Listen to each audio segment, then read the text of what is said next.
زبان الآخر جرا قيامان دي هاتين غلطو ملتو قياما داتو قافة تشينغرغرويتو قباوي في الراجبادو عذاب ربي نفسيتو يا رحمن يا رحيم دريس سيني دروما يا مخالق وانان يوم مخلوق هجما ندي يا ربي خو ترافين وقوز يا ما ملكي دوغاتو زبان الآخر جنا قيامان دي هاتين غلطو ملتو قياما داتو قافة تشينغرغرويتو قباوي في الراجبادو عذاب ربي نفسيتو يا رحمن يا وانت كان قاعد تدب بدأ دقي فدا سياسة نورمودا بفساد ديمت روج صديق أبد روني سدين سياسة نتي أورمودا وجين تبتو سياسة أورمون لمي برات إثيوبيا خجرات سبرات وجين تبتو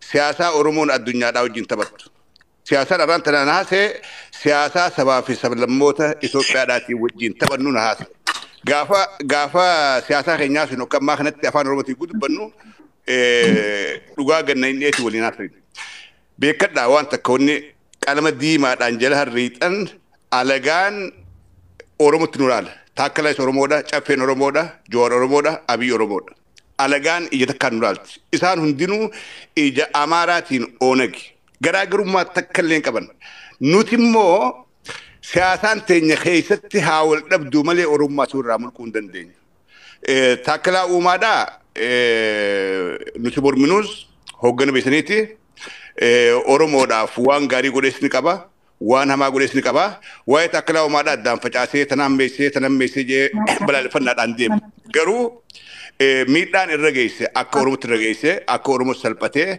أورما داف تدولني أورما داف تكيسن تكيني سني تكيني خياسي جتي هذا خنيوان بدارين نقولوا خاني سبارتس نقولوا خان نقولوا إنكاب أوغوني جرخي نيرال وان تقول بتشوفنا جو أورمون تكمته أفان تكون بتشوفنا ميلا تكون بتشوفنا إجت كوالا لو دكمنا أمو كانتشون أورمون كيستي غراغروما سياسة غراغروما إلالشا غراغروما أديمسا هنكابنو يتشورامت غراغروما هنكابنو أكسمته غرو أكت موهن أكت إنجفن أكت أمة الجباجة مني ألغل نساتو غافنوتي هما خينياس نو غرفة مالي ألغان نو غرستو كبديك أبو نو تشيد نو أجيس مالي ألغان أجيسو ولتهن إفنو سياسات إن هابل شيفنو هاول كانوا سياسة يرون داو بكسرت تدقو دلالا سياسة أورومو دافي نيتوركي دا تعرفين بيجرا اوكي تبو في أجل تاي بوكوكا تروان تيف أصو أبدوني ميوتين بناتين دافي أوه نمان نباس no نمني يو نمني راجع خاونتك أبو خا أنغو أبو نبوسو دا no نمني كاسين جرو منا كنا نمني أنغو كبا كاس نمان باس no سلطان راغوري دقي ما لي عرت ورنتي بدي بنظرتي لكي والله لو عندي ولا وان كنا نما خيني خنا كوبتين برباد اما اديم ناصر انو ليدا هدونا تا هيز يانج بريليانت هغوني اورومو داو جينغبياس اورومو داو جيمبيين لا كنا وان فيني اسو نغرو هغوني دري على غرا دابني اسو انو دبرسني ولكنون قبنو وليف غاچنا تو دقمنا وليغو دقمنا نمني خيني وان كنا برچو دقبدن فيدو بدادته فيدو اويلستي فيدو كافا اوتي أورومو داتي غاف أورومون تقامتي أكو أورومو توجين قابل وان كان نمني ليبل لغول بربادو شافين خربنا شو جرا يوخابل سكنا داو جرا كبا يوخاب يدي موديما يوخا جرغورا تشادا جرا وان فيتنجا غرو it is all wrong دوغورا بلسكنا نمني أنا تعالى مرمي سنجرو أما سنين برما فول درا سنين برما ميرغورو موراتي فنين دابد دغرو سياسان أكين أن تديمو خسر راد تورا ملكيسا يون هو بني شافه مالي فوان كنبوته مالي بجتة جا نقافت أسري في نفسه فيادي الفاتو مكيته يدنا وجبان بلاتي أتي سندمتو دندي فان كادو الفات أقدر سوا إنين دقي فدا أيه galatoma ulfaadha anillee deeqaa kiyya fayyadamee nama jalaa gadi bu'a jalqaba irratti dhimma irraa dubbataa jirru osoo tooppikii alallee namni bahee jechuutu hin taane illee walitti daddarbatu baatanii gaariidha. Maaliif tooppikii irraa dubbatu sanarraa dubbatu wayyaa dubbii walitti qoqqotuu jalqaba waa baay'eetu bahaa waan ta'eef jechuudha. Maal akka ta'e beeytanii jalqaba irratti Oromoon keenya maaltu aadaa nutti isinif fakkaate keessattuu warra qabsaa'ota biratti bakka Oromoo madaa wayii qoqqotanii boochisanii soqaa beeytanii namni. Amma har'amaatti jedhama namoota tokko tokkorraa. Osoo Oromoon dhumaa jiru, osoo Oromoon maal jedhaa jiru, isin ammoo ajandaa namicha tokko akkana gootanii jedhama. Garuu ani fakkeenyaaf Taakkalaa Uumaa nafxanyaan itti duuluun sirriidhaa miti jedhee afaan isaaniitiin haga funyaanii haga jaraa gahutti itti himee jira. Ittiin gaabbu. Sababni illee uummata kiyya dhumaa jiru halkan kaleessaa yeroo akkanaa kana osoo daqiiqaa takkaaf hin rafin mana asliititti maakiifaa wajjin taanee halkan guutuu ilaa salaata fajriititti ummata wallooti osoo maallaqa sassaabu bule. Ganama yoo hirribaa ka'u ilma Oromoo ka ta'e Taakkalaa Uumaa nafxanyaan itti marsitee akka sareeti itti dutaa turte. Taakkalaan osoo inni Oromoofu gaariin taane ani isaaf gaarii ta'uu qaba. Maaliif ilma Oromoo waan ta'eef Taakkalaan badaadha yoo jedhu taate ani sarra gaarii ta'uu kan koo qabatamaan itti agarsiisuu qaba malee isa ta'uun qabu. Taakkalaan gaarii waan ta'eef osoo hin taane osoo balleesseeyyuu annama gaariidha sabboonaa Oromooti dhala Oromooti Oromoof yaada yoo jedhe ilma Oromoo tokko sariin Minilik itti marsitee gamaa gamana yoo itti duttu bira dhaabatuu qaba. Warri madaa Oromoo tuttuqxanii akka Oromoon booyuuf ammoo Oromoo dhumu waa'ee Taakkalaa haasa'ima jettan Oromoof illee hojjetaa bulle waan ta'eef ittiin saalfannu kana jechaadha. Oromoo boochisuu osoo hin taane qabatamaan Oromoon hojjetu waan jirruuf jechuudha. Kanaaf madaa Oromoo tuttuqxanii laal yaada dhaabbataa yoo qabaatte yaada kee qofa fidi gabatti gurguradhu malee waan Oromoon ittiin booyu wayii fidanii Oromoo boochisaa san jalatti yaada ofii dirqamaan namarratti fe'uun sirriidhaa miti. Kanaaf ittiin saalfannu ilma Oromoo waan ta'eef Taakkalaan kaleessa Oromottuu balleessu isarra gaarii ilaalcha gaarii isaa olii ilaalcha Oromummaa tokkummaa waan qabnuuf isa wajjin dhaabanne. Sun sani achitti liqimsa abbaan barbaadan. Inni lammataa ammoo maqaa wayii osoo walirra buusuun baate. Maaliif raachuun dhiyoo kana waa jedhee ture. Warri Oromoodhaa miti ati jedhaman baay'inaan Oromoo caalanii jiranii jedhe. Maaliif? Kana jechuun Oromoon nama wayyoo waa jedhe biltsiginnaa. Maali jedhanii maqaa walitti darban. Taakkalaa Uumaatii sagalee taate jechuun ilma Oromooti maaliif sareen marsitee itti dutti isin sareedha. Saree waan taataniif mana nyaataa bakka namni dhaqutti laal sareen mana nyaataa jiraattee mana fincaanii jiraattee bakka feete yoo sitti dhufte sitti dutti. Ilmaan Minilikillee saree sani maaliif isaa mana nyaataa jiru isaa buna dhuguuf deemu nyaata isaa irraa dhuftee itti duttee nyaata isaa sana achi gadhiisee biraa deemeef jechaadha. Kanaaf saree afaan saree galuu yoo itti himan Oromoo qulqulluu maaltu aarsa?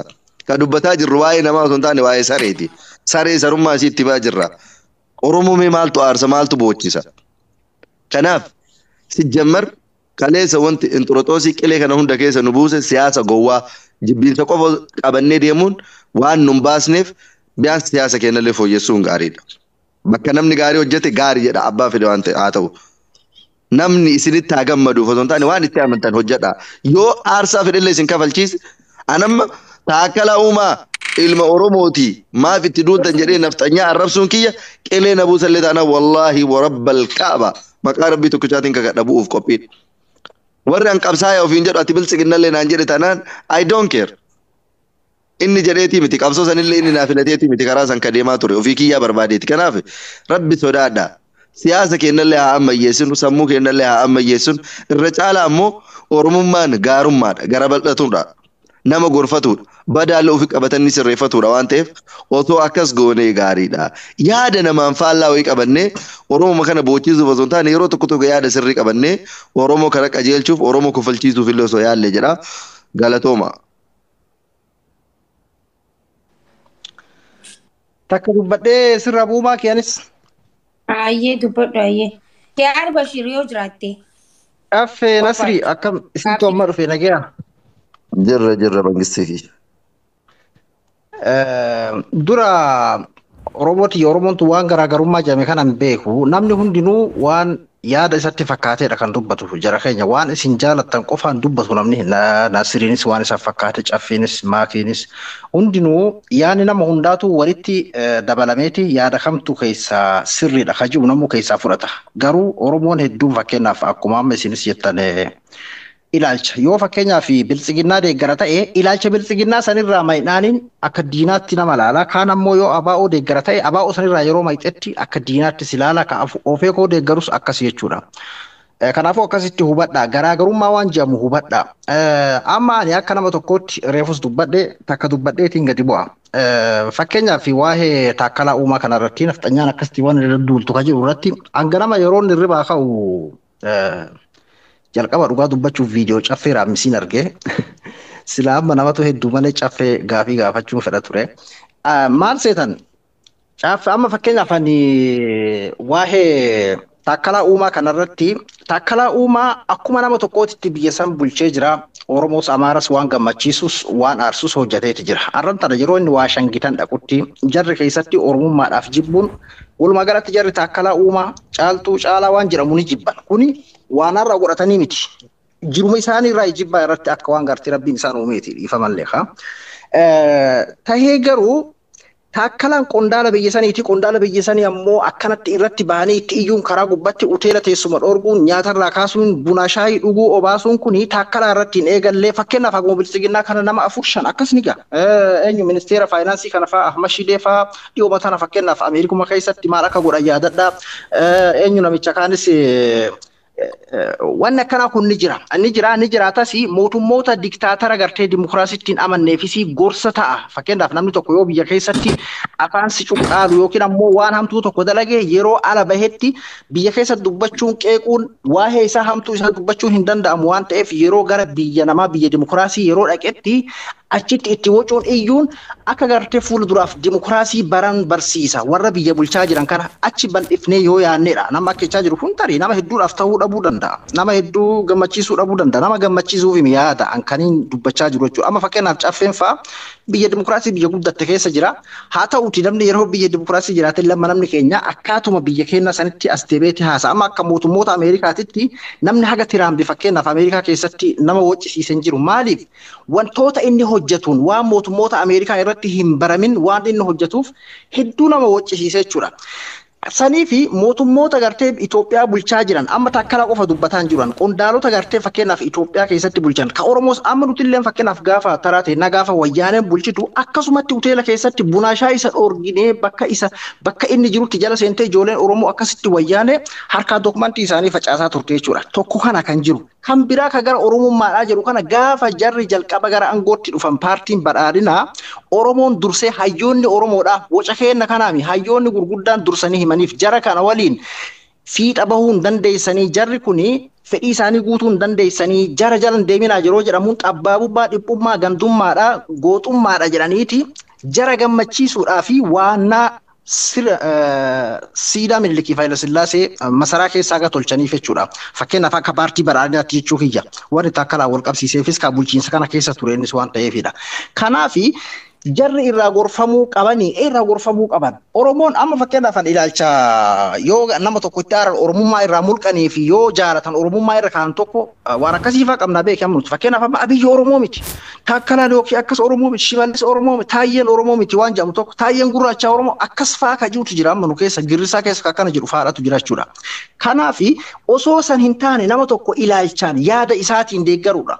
Oromummaa jettee yoo Oromummaa fakkeenyaaf Oromoon suni caalaa tahee taakkalaa uumaa tahee yookiin ammoo abduu tahee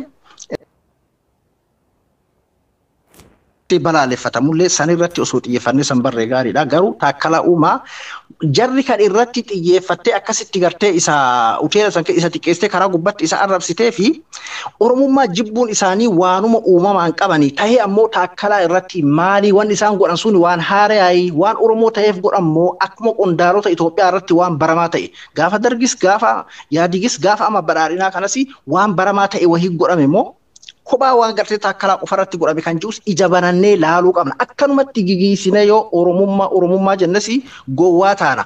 Akkanumatti yoo cal jennee sababa malee nama deeggarre sababa malee yoo nama qeenellee jechuudha. Kanaaf jechi kiyya kun namoota hedduu dallansiisuu, namoota hedduudhaaf galuu dhabuu, namoota hedduuf ta'uu dhabuu danda'a. Yeroo kana jechuun nama abaa'oo deeggaru gammachiisuuf yookiin nama oofeekoo nama biltsiginaa gammachiisuuf rifachiisuuf miti. Yaada kiyya kaniin dubbataa jiru walitti ilaalee akkaataa Ahmad Shidee baatii lama geenne haga fakkeenyaaf akka takkalaa kana ta'e jechuudha. Eenyu yirga waan ta'eef akkasitti fudhachuu qabna.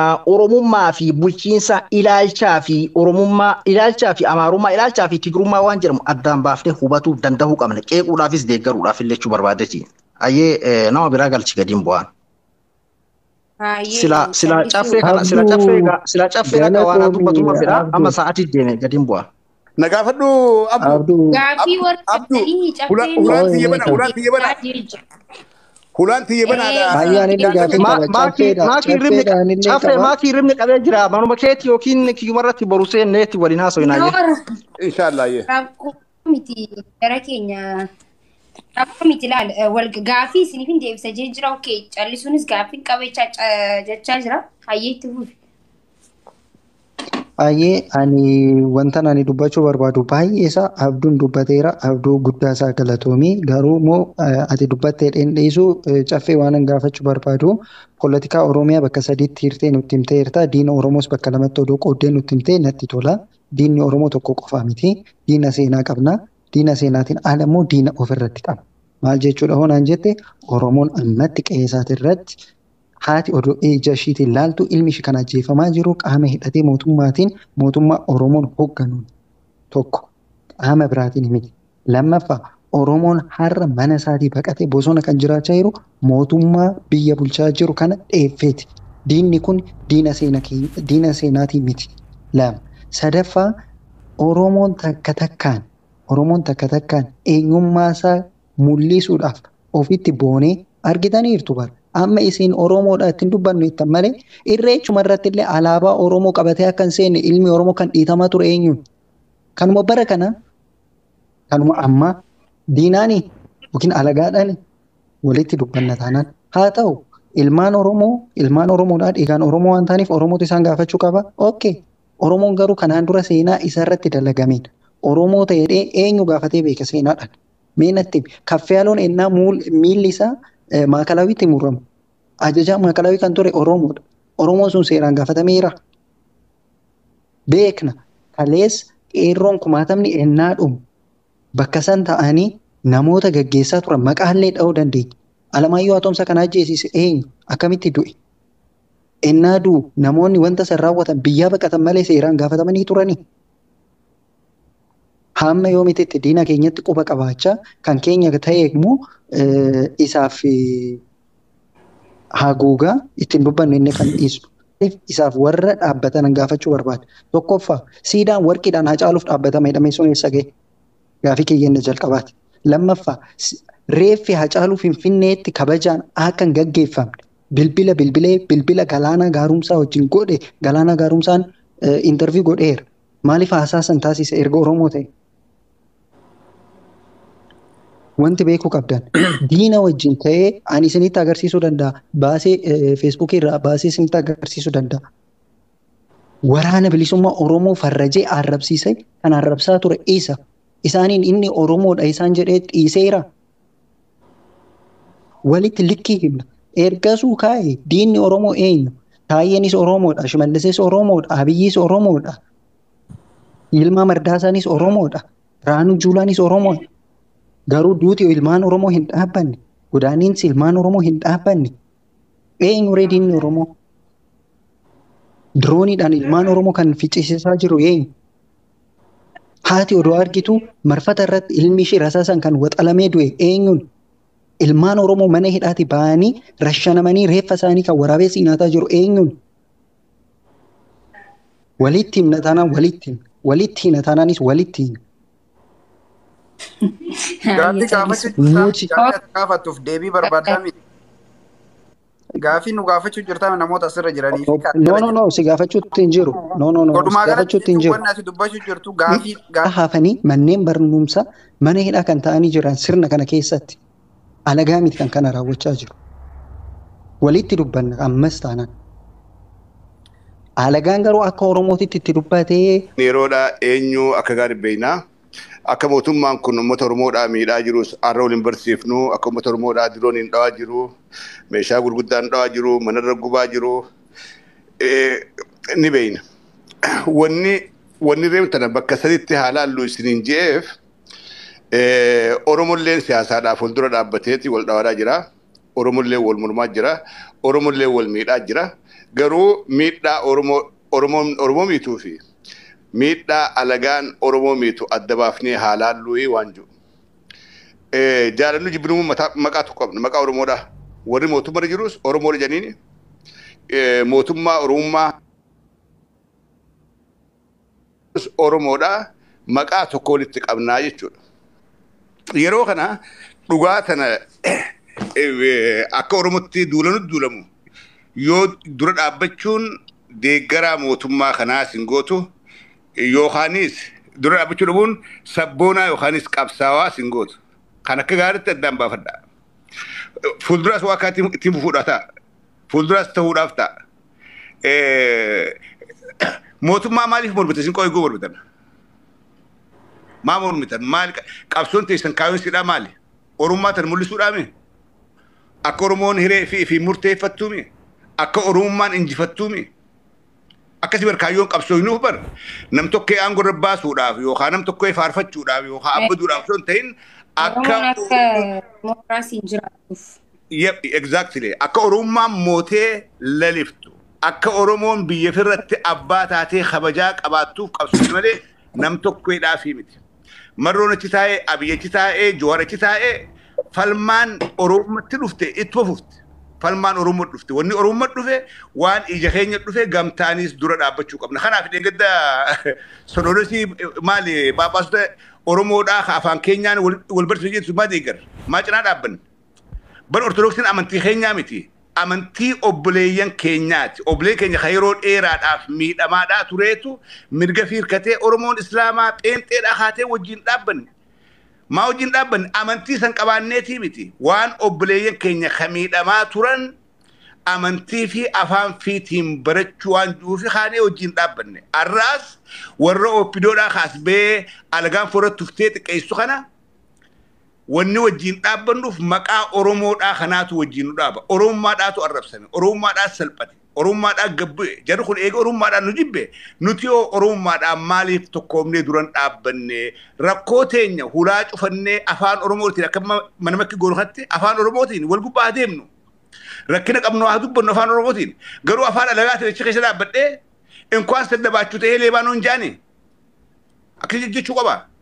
Jechuu hin qabu. Kuni dhaabbii siyaasaa qabdu si jijjiirsisuu yookaan murteessaadhaa miti yoo gartee si fakkaatti namni short memory guu qabdan hogguun fageessanii yaanne jecha namaatti kufuteeti caffeen badhaadhinaa caffeen maarree yoo jecha gaarii dubbadhe maasii boru fuutee caffeen sabboonaadhaa inumaa qabsaa harka caffeen jiru jettudha. Namni keenya waan kana keessaa guddadhaa ol ka'aa keessaa waan xiqqoodhaan gammannee waan xiqqoon jechuu kana. Amaaraa wajjin dhaabbadhee du'eetiin bada malee Oromootti dhagaa hin darbu. Oromoo wajjin dhaabbadheetiin Amaara dhagaa darbu. Kana qabadhaa. Oromoodhaa wajjin dhaabbadheetiin Tigiree dhagaa darbu malee Tigiree wajjin dhaabbadhee Oromootti dhagaa hin darbu. An misteekiin hangammaa godhe ta'ee itti gaddu uummata Tigiree wajjin dhaabbadhee salfii boo sheenaadhaan qaba. Sheenaadhaan qaba. Diina Oromoo qoqoraa ture wajjin dhaabbadhee maaliif? Short term political game keenyaa fi akkas godhe gaasan. Short term political game mee diina gamtaadhaa qabnaa yeroodhaaf nu gargaara. Garuu saree nu qaleetti nu biraa deeme warri TPLF laal alagaadhaa wajjin dhaabbachuun kan raabadha. Sheenaan an qabu sheenaan hamtuun an qabu guyyaan tokkichaan Tigiree be salfii be Tigireedhaa wajjin san sheenaadhaan qaba. Arraan tana mee Tigireen eessi jirti OLF eessi jira. Arra wajjin jiranii. Dantamaa irraa arkan wajjin injifannee jedhu kun isaaf hin qabu jedhanii never alagaan alaguma hammaatuus keetu keeti lammata qabsoo qeeroodhaa amata shawwal dhaabnee goone keessatti akka gaariitiin keessa beeka odeessa warri keessaa nuu kennaa ture warruma OPDOdhaa ka TPLF ergachaa turteetu achi keessaa warra dhiigalamummaadhaa qabu warra laalaal moot dhagamtuutu odeessa icciitichi keessaa nu baasee icciitiin injifannoo qeeyiroodhaa keessaa as baate kana na amane anaa keessa beeka. Icciitiin injifannoo qeeyiroodhaa warreen gurguddaan oppidoodhaa har'a badhaadhiif hin juhuni keessa taa'aniiti odeessa hidda TPLF ciru isaantu keessarraa nuu kennaadhaa ture. Isaantu keessarraa nuu qunnamaadhaa ture. Isaantu keessarraa cinaacha dadhabaa, cinaacha jabaa TPLF qabdu keessaa nuu maaliif Oromoo dhagaa? Oromoodha. Dalaganiifis uummanni alaadhumu kunis ijoollee alaadhumtu kun dhiiga kiyyaa qaama kiyyaa ijoolleen tun qabsoo anaaf godhu jirti waaniin beeku yoon keessaatti himee hojjaniiti odeessa keessaa nuu dabarsaadhaa turan hanga Prime Ministeriin biyyaa hugguu haasa'u. Aangoonni olaantii lafugaaso maddii ta'anii silkiidhaan waraabanii nu ergan takkatti dalagaa ture jechuudha. Jara keenya waan goone. Dhiifama caffee dhiifama afaan kee dammaanaa qabuti asirratti odoo sirreeffamni godhamee jechuun barbaada. Injifannoon. Lakkiin sirreessin booda sirreessaa. Laal waan hin beeku waan hin godhatu